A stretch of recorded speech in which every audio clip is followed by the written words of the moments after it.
অহংকার করবেন না, কারণ অহংকার হচ্ছে পতনের। বুঝবেন একটা বীজ থেকে যেইভাবে, একটা দানা থেকে যেইভাবে একটা গাছ, একটা চারা অঙ্কুরোদ্গম হয়, আপনার ভিতর থেকেও অহংকারের চারাটা গজিয়েছে। মাহফিল, এই মাহফিলে আমরা উপস্থিত হয়েছি খুশি না বেজার? খুশি। আর একটু আসতে বলেন, খুশি না বেজার? খুশি। ভালো একটা মজলিসে বসাটা আল্লাহর পক্ষ থেকে নিয়ামত ছাড়া আর কিছু না। কত সময় জীবনের অতিবাহিত হয় ভালো কাজে, যে সময়টা ব্যয় হয় নিজের মনটাকে সার্থক মনে হয়, ঠিক কিনা? কারণ চাইলেই নেকির কাজ করা যায় না যদি আমার আল্লাহ কবুল না করেন। আমরা দুনিয়ার জমিনে বসবাস করব, আল্লাহ রাব্বুল আলামিন তার জমিনে আমাদেরকে প্রেরণ করেছেন। আমরা তার জমিনে তার দেওয়া নিয়ামতগুলো আমরা ভক্ষণ করতেছি। কোনোদিন আল্লাহকে একটা টাকাও দেই নাই, কোনো কিছুর প্রতিদান আল্লাহর কাছে আমরা দিচ্ছি না। আল্লাহ বলতেছেন, বান্দা আমার একটা মাত্র পাওয়া, তোমরা করবে আমার দুনিয়ার সমস্ত সৃষ্টি করবে তোমার খেদমত, আর তুমি বান্দা করবে আমি আল্লাহর ইবাদত। বলেন সুবহানাল্লাহ। ইবাদত করব কার? ইবাদত করব কার? আমরা ইবাদত করি, কিন্তু এক সময় গিয়ে দেখবেন আপনার ইবাদতির খাতাগুলা শূন্য। কষ্ট লাগবে কিনা? কষ্ট লাগবে না? যে নামাজ পড়লাম, রোজা রাখলাম, ইবাদত বন্দেগী করলাম, কিন্তু আমল নামা শূন্য। কারণটা কি? প্রশ্ন জাগবে কিনা? আপনার উগারের মধ্যে ধান ঢুকাইলেন, ইঁদুর যদি নিচ দিয়ে কাটা শুরু করে দেয়, যদি মাঝে মাঝে খেয়াল না রাখেন, একদিন দেখবেন আপনার ওই বস্তা বর্ণওয়ালা চাল কিংবা ধান সব কিছু চলে গেছে। কোথায়? মাটির উপরে না নিচে। কারণটা কি? একটা চিকন কামলা ছিল, যে চিকন কাম করতে করতে মাটির নিচে ঢুকিয়ে দিছে, ঠিক কিনা বলেন? আল্লাহ রাব্বুল আলামিন আমাদেরকে আল্লাহর জমিনে প্রেরণ করেছেন, গোলামির জন্য প্রেরণ করেছেন। আমি ছোট্ট একটা বিষয় আপনাদের সম্মুখে আলোচনা করব। 1 ঘন্টা সময় থেকে 50 মিনিট সময় আপনারা বসবেন না, চলে যাবেন। আল্লাহ রাব্বুল আলামিন জানিয়ে দেন, বান্দারে, ও বান্দা, তোমার মধ্যে এমন কিছু জিনিস রয়েছে যেই জিনিসের কারণে তোমার পতন হয়ে যাবে। কোন জিনিস? অহংকার পতনের মূল। অহংকার পতনের কি? একটু আওয়াজ দিয়ে বলেন বাবা, অহংকার পতনের কি মূল? আপনি যদি ধ্বংস হতে চান, আর কিছু লাগবে না, একটু অহংকার করে বসেন, আপনার পতন হয়ে যাবে। ইবলিসও রূপান্তরিত হয়েছে অহংকারের কারণে, ঠিক কিনা বলেন? ফেরাউনও পতন হয়েছে অহংকারের কারণে। একটু পরে আলোচনায় আসব। বলেন তো আমরা অহংকার করি কিনা? অহংকার আছে না নাই? অহংকার করবেন তা তো আমরা বুঝি না। অহংকার কার ভিতরে আছে? নবী আমার জানিয়ে দিচ্ছেন, উম্মতেরা শুনো, যাররা পরিমাণ, সরিষার দানা পরিমাণ যদি কারো ভিতরে অহংকার থেকে যায়, তাকাব্বুর থেকে যায়, সরিষার দানা পরিমাণও যদি অহংকার থেকে যায়, তুমি জান্নাতে যেতে পারবা না। এখন বলেন তো, সরিষার দানা পরিমাণ অহংকার যদি ভিতরের মধ্যে থাকে, জান্নাতে যাওয়া যাবে না। এখন বুঝতে হবে অহংকার কোন জিনিস, অহংকার কি? খাওয়া যায় না, মাথার দিতে হয় না শরীরে মেসেজ করতে হয়? অহংকার আপনার মনের মধ্যে যদি চলে আসে, বেশি না, ছোট্ট সরিষার দানা পরিমাণ অহংকার যদি চলে আসে, সংক্ষেপে বোঝানোর জন্য বলে দেই, অহংকার কোন জিনিসের নাম? বলেন তো, আল্লাহর জমিনে আমরা চলাফেরা করি, আল্লাহর দুনিয়ায় আমরা চলাফেরা করি, আল্লাহ আমাদেরকে সুন্দর একটা কণ্ঠ দিয়েছেন, ঠিক কিনা বলেন? সুন্দর 2টা চক্ষু দিয়েছেন, সুন্দর 2টা হাত দিয়েছেন, সুন্দর 2টা পা দিয়েছেন। পাও থেকে নিয়ে মাথা পর্যন্ত আমার আল্লাহ রাব্বুল আলামিন জানিয়ে দেন, লাকাদ খালাকনাল ইনসানা ফি আহসানি তাকওয়িম। রব্বুল আলামিন জানিয়ে দেন, তোমাকে সুন্দর অবয়বে তৈরি করেছি। অমানুষ, তোমাকে সুন্দর অবয়বে তৈরি করেছি। একটা ময়ূর পাখির দিকে যখন তুমি তাকাও, ডাক দিয়ে বলো, পাখিটারে তুমি না কত সুন্দর, তোমার দৃষ্টিটা দিতে মনে চায় বারবার, ফুলটা তুমি বড় সুন্দর। আমার আল্লাহ রাব্বুল আলামিন ফুলকে সুন্দর সৃষ্টি বানিয়েছেন, কিন্তু মানুষের চাইতে সুন্দর কোনো কিছু আল্লাহ বানায় নাই। সুবহানাল্লাহ বলবেন না?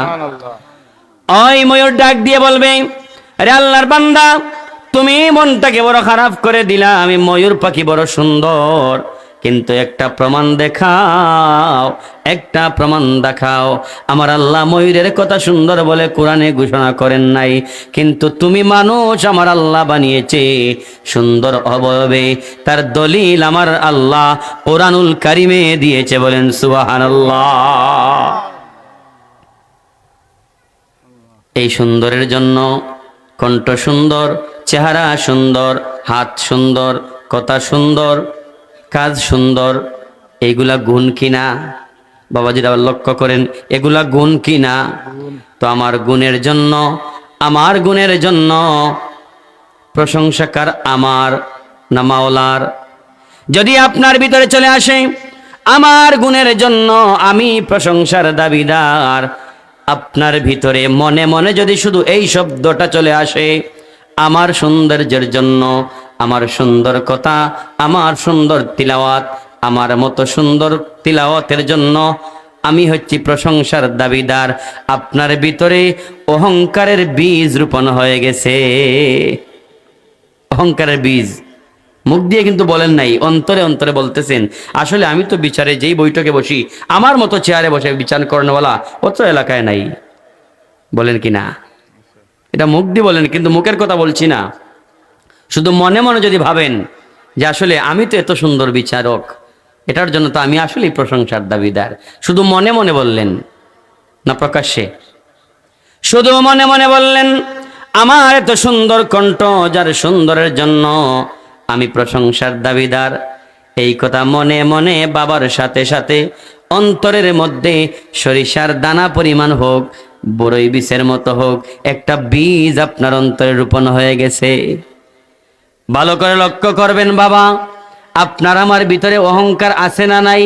আজকের অল্প সময়ের আলোচনার মধ্যে আপনি আমি বুঝতে পারবো আপনার আমার মধ্যে অহংকার কতটুকু আছে। অহংকারের 4টা স্তর রয়েছে।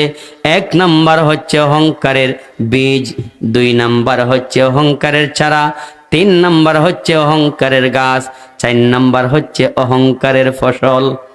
কয়টা স্তর? এই সংক্ষেপে আমি 4টা বিষয় বুঝিয়ে দিয়ে আল্লাহর কাছে তওবা করে বিদায় নিয়ে চলে যাব। কারণ আল্লাহর কাছে সদা সর্বদা তওবা করবেন, আল্লাহ যেন আমাদেরকে ক্ষমা করে দেয়। ঠিক কিনা বলেন? আমরা আল্লাহর ইবাদত বন্দেগী করি, প্রত্যেকটা কাজে ভেজাল আছে না নাই?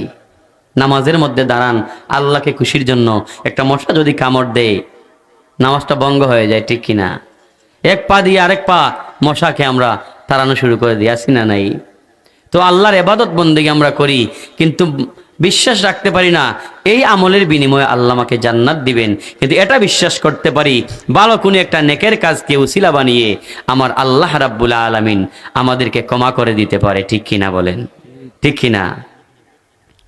আল্লাহ যেন আমাদের সবাইকে তৌফিক দান করেন। আমরা সবাই বলি আল্লাহুম্মা আমিন। বলতেছিলাম, আপনার মনে মনে যদি কল্পনা চলে আসে আমার এত সুন্দর কণ্ঠ, আমার এত সুন্দর বিচার, আমার এত সুন্দর কাজকর্ম, এটার জন্য প্রশংসার দাবিদার আমি, আপনার অন্তরের মধ্যে অহংকারের বীজ রোপণ হয়ে গেছে। 2 নাম্বার, যদি আপনি মনে মনে চিন্তা করেন প্রশংসার দাবিদার আমার প্রশংসা হবে, হকিকত কণ্ঠ দিয়েছেন কে? জবান দিয়েছেন কে? আওয়াজ দিয়ে বলেন। সুন্দর চক্ষু দিয়েছেন কে? 2টা কান দিয়েছেন কে? আল্লাহ রাব্বুল আলামিন জানিয়ে দেন, বান্দারে দুনিয়ার জমিনে তোমাকে আমি সুন্দর অবয়বে বানিয়েছি। ফালয়ানজুরিল ইনসানু মিম্মা খুলিক। ও বান্দা, দুনিয়ার সমস্ত কিছু তোমার চক্ষু দ্বারা দেখতেছো, একবার তুমি তোমার নিজের দিকে তাকাও। ফালয়ানজুর, দৃষ্টি নিক্ষেপ করো। কোন দিকে? নিজের দিকে। বান্দারে 2টা চক্ষু দিলাম সামনের দিকে, 2টা ঠোঁট দিলাম, 2টা কান দিলাম, আলাম নাজআল লাহু আইনাইনি ওয়া লিসানাও ওয়া শাফাতাইন। সুবহানাল্লাহ বলেন। আল্লাহ রাব্বুল আলামিন ডাক দিয়ে বলেন, বান্দারে তোমাকে আমি আল্লাহ রাব্বুল আলামিন এত জুড়ায় জুড়ায় তোমাকে নিয়ামত দান করলাম। আলাম নাজআল লাহু আইনাইনি, তোমাকে দুইটা চক্ষু দিলাম। বান্দারে একটা চক্ষু যদি তোমার নষ্ট হয়ে যায়, আর একটা চক্ষু দিয়ে তোমার দুনিয়ার বসবাস করা সম্ভব হয় কিনা? রব্বুল আলামিন ডাক দিয়ে বলেন, আলাম নাজআল লাহু আইনাইনি ওয়া লিসানাও, তোমাকে দুইটা জিহ্বা দিয়েছি, একটা জিহ্বা ছোট আর একটা জিহ্বা বড়ের বান্দা। জিহ্বা দিয়েছেন কে? আমাদের মালিককে, প্রশংসার মালিককে। সমস্ত কিছু আমার আল্লাহ দিয়েছেন, দুইটা জিহ্বা দিয়েছেন। রব্বুল আলামিন আরো জানিয়ে দেন, আলাম নাজআল লাহু আইনাইনি ওয়া লিসানাও ওয়া শাফাতাইন। বান্দারে দুইটা চোখ দিয়েছি শেষ নাই, দুইটা জিহ্বা দিয়েছি তাও শেষ নাই রে বান্দা। আমি আল্লাহ রাব্বুল আলামিন জবান দিয়ে এত সুন্দর কথা বলো, তোমার মাকে আম্মা বলে ডাক দাও। দুইটা ঠোঁট যদি আমি আল্লাহ না দিতাম, তোমার মাকে আম্মা বলে ডাকা সম্ভব হইতো না। কি বলেন? ঠোঁট ছাড়া কি মা ডাক আম্মা বলা যায়? বলেন তো, দুইটা ঠোঁটকে একটু ধরে আম্মা বলেন, পারবেন? ঠোঁট দিয়েছেন কে? রব্বুল আলামিন জানিয়ে দেন, ও গোলাম, গোলাম রে তোমাকে আমি আল্লাহ দিয়েছি। কেন দিয়েছি? ওয়ামা খালাকতুল জিন্না ওয়াল ইনসা ইল্লা লিয়াবুদুন।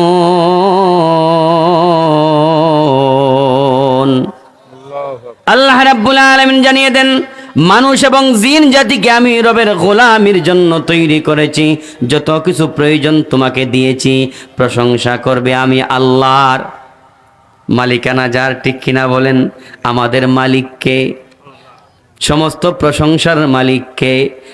আল্লাহ রাব্বুল আলামিন এত সুন্দর কণ্ঠ দিয়েছেন, এত ভালো কণ্ঠ দিয়েছেন, প্রশংসা করবে আল্লাহর। আমার আল্লাহ রাব্বুল আলামিন জানিয়ে দেন, বান্দারে ও বান্দা, আমি আল্লাহর নিয়ামত পেয়ে যদি আমি আল্লাহর শুকরিয়া আদায় করো, আমি আল্লাহ রাব্বুল আলামিন তোমাকে যেই নিয়ামত দান করেছি ওই নিয়ামতটা আরো বাড়িয়ে দেই। বলেন সুবহানাল্লাহ। ওয়ালা ইন কাফারতুম, আর যদি রে বান্দা আমি আল্লাহর নিয়ামত পেয়ে শুকরগুজার বান্দা না হও, পক্ষান্তরে তোমরা যদি নিমক হারাম হয়ে যাও। আমরা নিমক হারামি আল্লাহর সাথে করি কিনা? ইন্নাল ইনসানা লিরাব্বিহি লাকানুন। রব্বুল আলামিন জানিয়ে দেন, মানুষ বড় অকৃতজ্ঞ, মানুষ বড় নিমক হারাম। যদি রে বান্দা ওয়ালা ইন কাফারতুম, আমি আল্লাহর সাথে কুফরি করো, আমি আল্লাহর সাথে নিমক হারামি করো, বান্দারে জেনে রাখো, ইন্না আযাবি লাশাদীদ, আমি আল্লাহর আযাব বড় ভয়াবহ, কঠিন। কি বলেন? আল্লাহর দেওয়া নিয়ামতকে আল্লাহর কাছে ব্যয় করবেন না? করবেন না? পৃথিবী আমার আসল ঠিকানা নয়, মরণ একদিন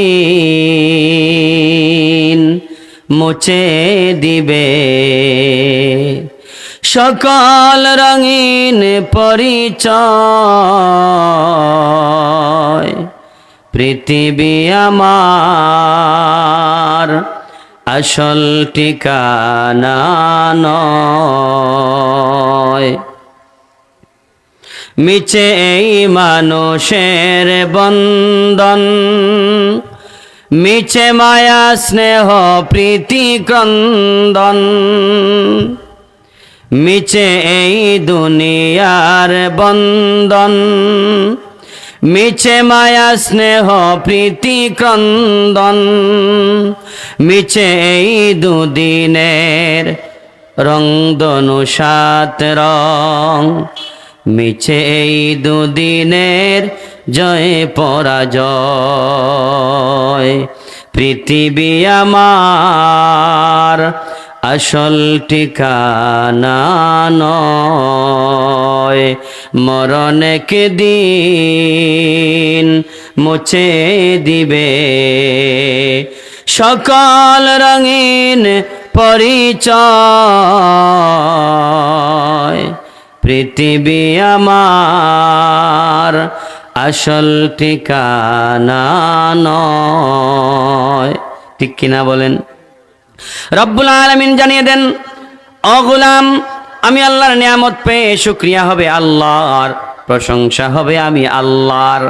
নামাজ যারা পড়ি আল্লাহর প্রশংসা আমরা করি কিনা? আলহামদুলিল্লাহি রব্বিল আলামিন। প্রশংসাকার আল্লাহ রাব্বুল আলামিন জানিয়ে দেন, বান্দারে আমার নিয়ামত তোমাকে দিয়েছি, তোমাকে সুন্দর অবয়বে তৈরি করেছি রে বান্দা।